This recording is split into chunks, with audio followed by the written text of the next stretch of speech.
Tim Hajar Hukum Jamin Rakyat pukul Pembela Kaum Lemah melakukan investigasi untuk validasi dua penggugat mewakili donatur, yaitu Vira Rahmalia dan Lestari.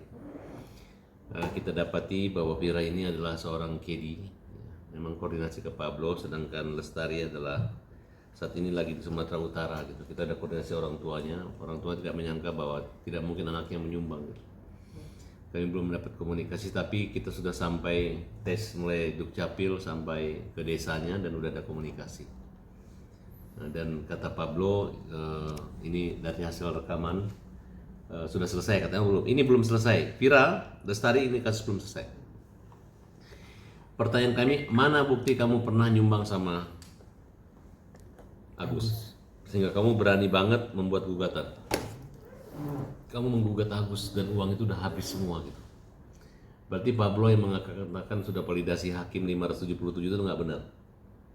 Sehingga apabila ini bisa kita buktikan bahwa tidak ada 577 donatur yang memberi kuasa ke mereka, berarti Denny Sumargo akan kehilangan kaki-kakinya.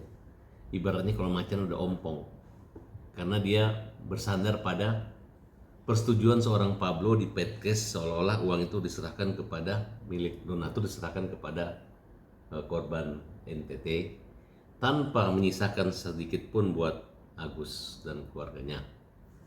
Nah, di sini kami akan meneliti kembali apakah ada konspirasi Denny Sumargo, Novi, Gary dan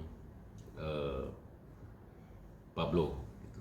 Karena laporan di Polres Tangerang itu kita memasukkan laporan di pasal 266. Dan dia memberi keterangan palsu di depan pejabat pengadilan, khususnya hakim, dan memberi keterangan tidak benar kepada Hayak Lamai, dan berani-beraninya mereka mewakili donatur. Mereka kan harusnya bilang, kami cuma pengacara dua donatur meminta kembali misalnya 20.000, 40.000 perak. Karena dari awal kan kita sudah mengatakan bagi donatur donasi yang ingin uangnya dikembalikan hubungi Alvin Lim waktu itu. Tidak ada satu orang pun. Tapi mereka buat repot kita dengan cara-cara seolah-olah mereka sudah diberi kuasa. Hari ini tim melakukan investigasi ke Bogor, khususnya daerah yang Ciburial, RT 204, Kelurahan Cipariki, Kecamatan Bogor Utara. Di situ ada Vira Rahmalia. Vira Rahmalia ini sekarang KD di Sentul kayaknya. Kemudian Lestari, rumahnya juga di Bogor, dia lahir tahun 98. Masih muda-muda semua. Hei Vira, hei Lestari, gue gak ngebayangin lu nyumbang Agus terus lu gugat-gugat, lu kasih pengacara. Saya pengen tahu ya, apakah tanda tangan kalian ini asli atau dipalsukan ya? Asli atau enggak? Nih tanda tangannya nih. Tanda tangannya mirip. Tanda tangan Vira dengan Lestari. Ya, mirip-mirip. Nah, kalau nanti kita bisa dibuktikan, mudah-mudahan nanti polisi akan panggil mereka berdua ya. Jangan sembunyi ya. Jangan sembunyi gitu. Dan nanti kalau yang disuruh Pablo, yang bayar biaya semua Pablo, sampaikan aja gitu. Kita nggak akan memenjarakan kalian, kita akan mengejar siapa otak pelakunya ini sih. Kenapa Pablo dulu ngakunya pengacaranya Novi, terakhir mundur dan membela donatur. Sekarang kepentingan mereka terutama pada saat podcast maupun promosi-promosi iklan lainnya, yang Ray-Ban itu banyak. Jadi Pablo tidak bercermin pada masa lalunya pernah tersandung kasus ikan asin, tapi dia membuat sensasi-sensasi, dan ini satu keberanian banget ya kalau mereka memang berhasil memain-mainkan pengadilan dengan cara-cara seperti ini gitu. Kemudian di pengadilan pun masih bisa kasar, kemudian mukul Ketua Hajar Bogor Denny di ruang sidang. Jadi ini pengadilan kita dalam keadaan tidak baik-baik saja, karena ada oknum advokat, rata-rata oknum advokat yang berlawanan dengan kami yang berani teriak-teriak di pengadilan. Saya sih nggak terganggu gitu, tapi saya yakin pengadilan dan keadilan sangat terganggu dengan ulah-ulah mereka itu. Oke, Bang, mungkin hasil dari investigasi tim Abang ketika mendatangi lokasi donatur tersebut mungkin yang didapatkan apa, Bang? Apakah bertemu dengan sang donatur tersebut atau seperti apa, Bang? Kalau itu ada komunikasi ya nih. Ya, kami sedang menelusuri alamat nama Pira Raharja di Kampung Ciburial, Kelurahan Cimari. Pak teman saya. Iya, agak Gabung ya. sedikit minim ya, cuman kalau melihat dari track record. Ini rumahnya nih. Ini orang yang membuat Agus nih, rumahnya Pira. Nah, Pira kamu Kita kan hanya Nah, ini. validasi karena kan di situ nama dia tertera jelas. Ini Bu.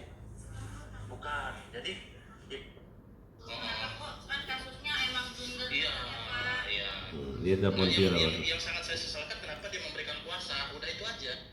Halo Mbak. Iya, maaf. Saya cuma mau validasi. Apakah benar Mbak salah satu donaturnya Agus Salim ya? Oh. Iya, terus?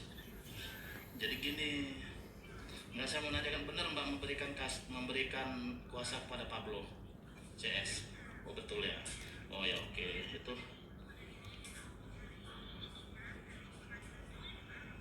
iya, iya. Itu Mbak memberikan kuasa itu secara sukarela apa bagaimana? Sukarela, oh gitu. Mbak waktu itu donatur berapa dong? Bukan nggak sopan, saya cuma memvalidasi saja Mbak. Jadi dia ketika ditanya Ya Pak. kamu ada uang, itu dia bilang nggak sopan katanya. Jadi ini bukan masalah sopan tidak sopannya lagi. Kan sudah dari awal sudah ancam, lu berani gugat Agus, gua laporin lu gitu. Lu udah ngasih uang, lu gugat lagi, laporin orang polisi lagi. Ini kurang ajar. Ternyata hanya 2 orang aja yang kita anggap kurang ajar. Selamatlah yang 577 yang tidak memberi kuasa.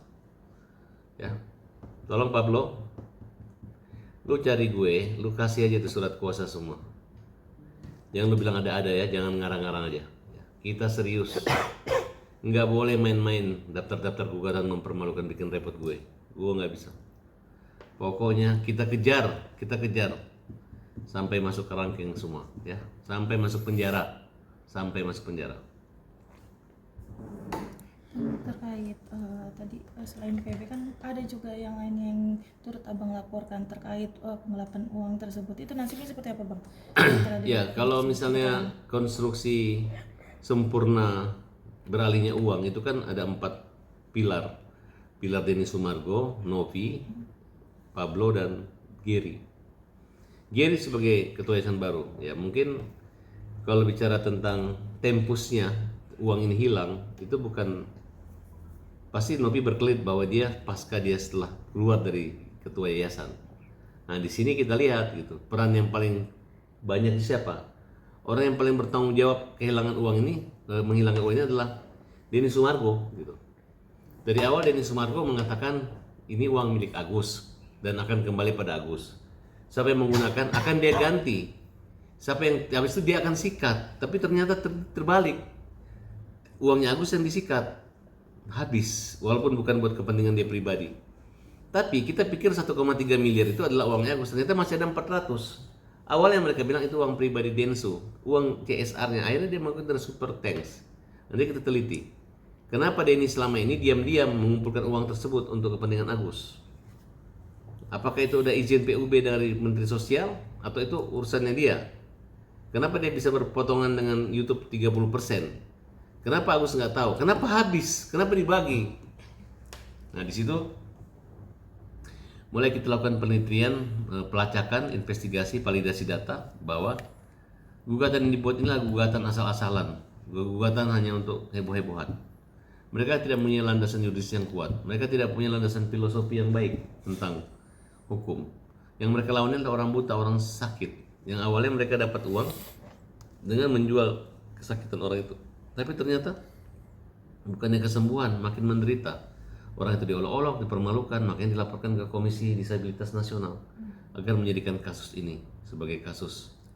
Ya kita minta kalau disabilitas itu walaupun orang namanya cacat tuh nggak usah harus nunggu 6 bulan dia cacat baru boleh katakan cacat. Agusnya udah buta, sejak dia buta ya itulah disabilitas ya. Nah kalau kita hitung dari September ya kurang lebih nanti tanggal 1, berarti bulan 9, 10, 11, 12, 1 bulan 2 berarti udah 6 bulan. Agustus udah 6 bulan nih kalau dari 1 September dia buta. Bang, Terus mungkin gimana tanggapannya terkait gugatan cabut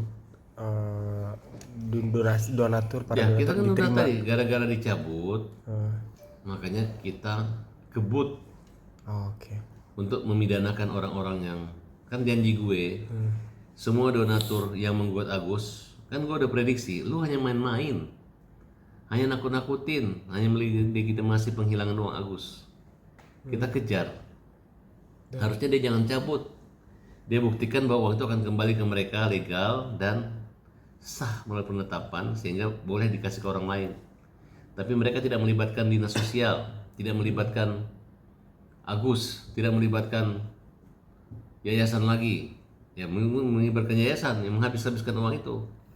Nah oleh karena itu kita bilang jahat banget gugatannya aja uang harus buat Agus sisanya dibagi-bagi buat menerima manfaat lainnya tapi tidak ada buat Agus pencabutannya pun seperti itu tapi saya nggak ngejar dari situ itu hanya dusta itu hanya pura-pura simpati padahal jahat. Yang kita kejar adalah lu nggak bisa berpura-pura dengan surat kuasa bodong, lu nggak bisa pura-pura dengan donatur bodong gitu. Lu bohong, donatur ini siapa tahu lu hanya menggunakan nama KTP dengan membayar dia, tapi ternyata bukan itu yang dicari, bukan keadaan itu yang dicari gitu. Karena saya yakin banget orang-orang baik yang menyumbang itu nggak ada yang mau pakai pengacara pergi mengugat orang. Berapa yang disumbangkan oleh ini? Kita lihat nanti, kita lihat rekam jejaknya, waktunya. Mana lebih dulu orang itu menyumbang kasusnya tertutup atau belakangan akal-akalan atau nakal-nakalan atau mereka yang sebagai penerima kuasa dari orang lain. Tapi orang yang berhak untuk melakukan laporan atau gugatan adalah orang yang menyumbang dan terus namanya di rekening bank. Nah, ini mereka pilih 2 orang. Siapakah itu? Keluarga dari Lestari mengatakan orangnya lagi di kebun di Medan. Jauh banget orang Medan memberi kuasa ke kantor Pablo dan Dodi. Jauh banget orang Bogor Utara memberi kuasa ke Pablo. Ini Kedi loh.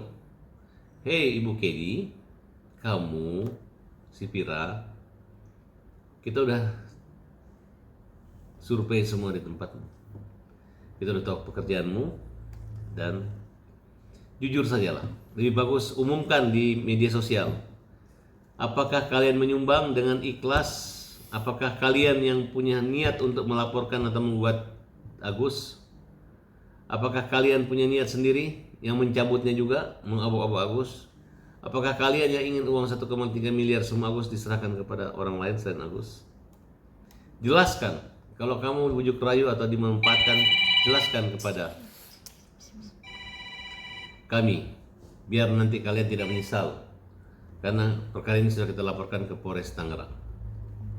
Oke bang, Mungkin komen. dari sana sendiri pas kemarin saat ada orang-orang abang datang ke sana mungkin Tadi tadi mungkin orang tuanya atau sana responnya seperti apa memang mengungsi? kalau orang tua Lestari baik, kooperatif.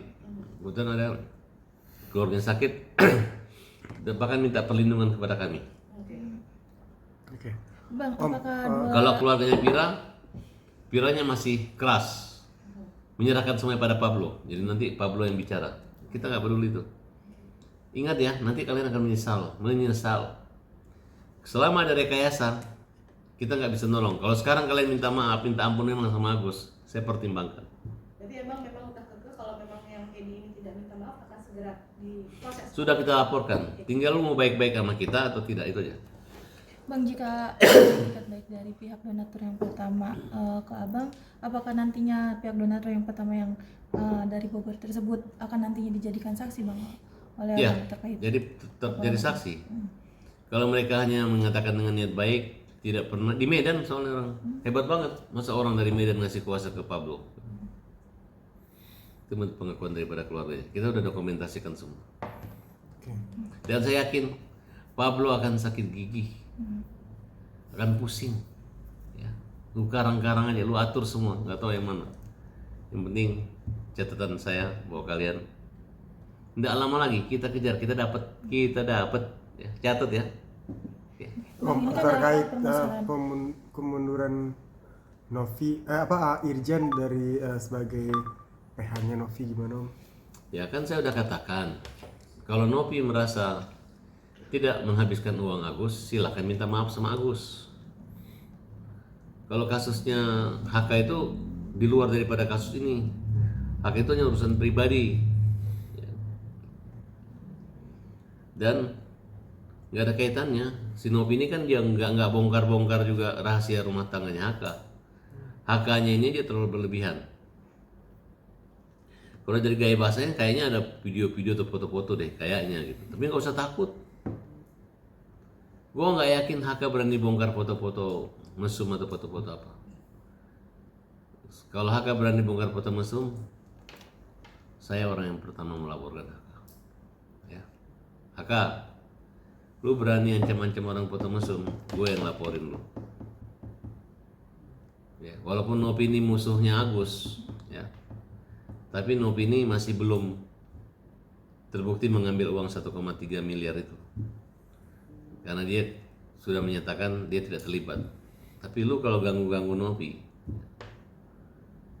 sampai Pak Riki mundur, itu hebat banget racunnya gitu.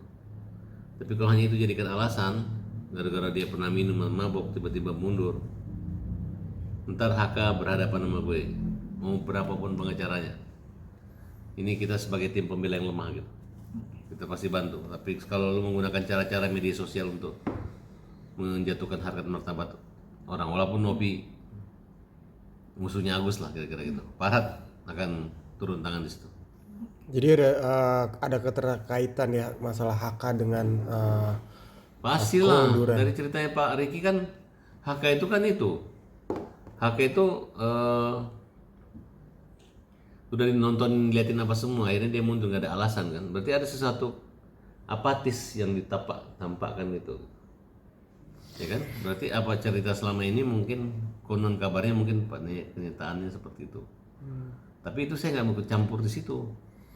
Tapi kalau HK punya kelakuan sehingga membuat seorang jenderal yang membela Novi mati-matian tiba-tiba mundur, berarti ada intrik-intrik jahat, intrik-intrik yang namanya media sosial yang menyangkut moral. Nah kalau itu memang akan disebarkan oleh HK, gue orang yang pertama melaporkan HK. Bang, apa nggak khawatir bang nantinya abang akan kena serangan hujatan dari netizen? Karena kan ini kan bisa dibilang kemungkinan ada dari Novi ini diserang oleh HK. Kalau abang niat membantu, otomatis netizen jadi ada mungkin cuap-cuap lagi nih bang. Karena aku kan orang bicara netral. Kalau Novi ambil uangnya Agus, ya hajar dia. Kalau dia diserang dengan dunia medsos, ya kita punya warga negara punya kewajiban untuk menegakkan undang-undang gitu, bahwa itu dilarang loh. Kalau misalnya ada yang jual narkoba, terus gue diam-diam juga, ntar kalau gue tangkap juga ntar diserang netizen ya kayak gitu. Oke, Bang, menanggapi juga terkait story-nya dari Novi yang sempat menyinggung mantan pengacaranya, Bang, seperti ini, Bang, mohon izin. Ya. Itu di situ menjelaskan bahwa dia mengatakan Ada dua pengacara yang kita anggap masih kuliah, ada dua, satu inisial G, ya G, itu, Bang. ada Dari inisial. bahasanya. Dia menyebutkan inisialnya Jering, gitu sih, Bang. Oh baru berita istri mudanya naik media ya, kalau enggak dan niat palsu harusnya malu dan punya harga diri. Terus saya dari orang-orang istrinya banyak dan masing-masing punya anak istri. Saya pernah ketemu orang. Ya itu kalau si Jereng itu, Nah, menurut Abang kalau kita Jereng itu ya siapa, mungkin Bang? ini yang ngantuk-ngantuk, mata ngantuk gitu. Mungkin si Beloon mungkin. Nah, atau juga Jereng jadi Gerong kan bisa juga kan? Ya, artinya yang masih kuliah ya kan dua orang gitu kan, ada dua. Jadi dua-dua bisa Jereng, matanya Jereng, ada juga satu karena Gerong, ya kan, dan antara dua. Oke, gitu. Oke, Bang, bisa dibilang tuh dari awalnya ini permasalahan Yang paling donasi. tahu rahasia mereka itu adalah mereka sendiri. Dari awal juga saya udah ngomong begitu kok, nggak ada izin ini pengacara udah dilaporin sama kita. Gara-gara Novianya anggap dia kayak pengacara kan. Oke. Kalau saya sih ketahuan lah kalau pengacara yang berkualitas dan pengacara yang bodong. Tapi soal Yang berkualitas kayak Farhad Abbas. Tapi kalau yang bodong itu yang nenek di meja pengadilan teriak-teriak, bawa istri ngamuk-ngamuk kayak gitu. Kemudian ngaku jadi pengacara ini, pengacara donatur, balik semua mukul semua, menggebrak meja di pengadilan. Itu adalah pengacara abal-abal. Oke? Oke Om, balik lagi Om. Mungkin kan pengacara Novi udah beberapa yang mundur gitu. Hampir semua mundur. Iya. Tinggal satu orang aja dari Setara. Yang lain pada mundur semua. Makanya saya bilang kalau jadi pengacara itu lebih baik jadi, kalau pengacara mundur-mundur, lebih baik jadi kura-kura. Walaupun jalannya lambat tapi nggak pernah jalan mundur. Oke? Maksudnya itu apakah Tapi jangan jadi kura-kura ninja. jadi efek dari Novinya sendiri yang emang diduga bermasalah atau gimana mungkin? Aku tahu banyak drama. Ini semua TikToker. Otaknya ini kan cuma duit. Satu lagi yang perlu saya perjelas, masyarakat tahu. Kita baru mengetahui jika di Gedung Juang semua yang hadir di situ diakui mendapat transport. Bayangkan, Agus Salim aja yang punya uang dihabisin, mereka dapat transport besar biayanya dan mendapat penghasilan podcast 50%. Jadi masyarakat udah tahu kan, Agus yang buta, yang nikmatin susu dan uangnya adalah mereka-mereka ini. Nggak malu tuh, ya, nggak malu. Ya, jadi tolonglah, selama ini kita berjuang untuk apa? Jadi jangan kelihatan orangnya baik-baik aja, tapi ternyata madut artinya adalah mata duitan. Oke. Oke, Bang, mungkin terakhir Bang, terkait yang laporan penipuan tersebut, keempatnya tersebut nanti dipanggil kapan Bang? Abang udah mengetahui nih belum sih Bang jadwalnya? Oh, saya rasa udah jadwal dari saksi kita udah lengkap semua. Tinggal dalam waktu dekat pasti dipanggil semua. Minta pihak polisi untuk segera memanggil. Ini uang 1,7 miliar dan menciptakan kegaduhan karena uangnya dibawa ke daerah bencana. Daerah bencana ini akhirnya jadi bencana 2 kali. Udah kena bencana alam, kena lagi bencana hukum, ya. Jadi ini bukan kisah keluarga berencana, tapi bencana yang bertubi-tubi, yang terencana, yang diskenariokan oleh Pablo, Gary, Denny Sumargo, dan Abu-Abu Novi. Nah, jadi saya bicara terang-terangan karena saya mengutip dari podcast dan beritanya semua. Oke, dan tidak akan berkutik. Begitu penggugatnya bodong cuma 2, tambah kau. Berarti Denny Sumargo menghabiskan uang Agus membawa ke NTT hanya gara-gara seorang lawyer yang gak jelas mendapat kuasa dari 2 orang. Dari 2 orang. Cuman 2 dibilang 8.000. Ya. Jadi kakinya semakin rapuh. Tidurnya semakin gak nyaman. Mau dibilang pahlawan, tapi sudah mulai letih, mulai terasa kesalahan, aroma kesalahan. Ya, dulu mereka tertawa, siapa yang terakhir? Dulu Agus menangis, tapi siapa yang terakhir menangis? Farhad Abbas, pembela kaum lemah. Terima kasih.